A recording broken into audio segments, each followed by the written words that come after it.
రామాయణం అనేది ఇక్కడ కైలాస టెంపుల్ మీద ఇక్కడ బ్యూటిఫుల్గా చెక్కినారు.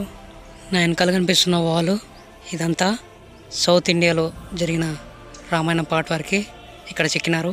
ఫస్ట్ లైన్లో మనం చూస్తే రాముడు ఇంకా సీతమ్మ తల్లి పడవలో అంటే వాళ్ళు అయోధ్య వదిలి వెళ్ళిపోతున్నారు అనమాట. సెకండ్ లైన్లో లక్ష్మణుడు ఎలా అయితే శూర్పణఖ ముక్కు చెవులు కట్ చేశాడో, అండ్ థర్డ్ లైన్లో రావణుడు సీతమ్మ తల్లిని అపహరించినట్టు, అండ్ ఫోర్త్ లైన్లో హనుమంతుడు వానరసేన వీళ్ళందరూ ఎలా ప్లేలోకి వచ్చారనేది, హనుమంతుడు రావణుడు ముందు తోకతోటి ఒక కాయిల్ లాగా ఎలా కూర్చున్నారనేది బ్యూటిఫుల్గా చెక్కినారు.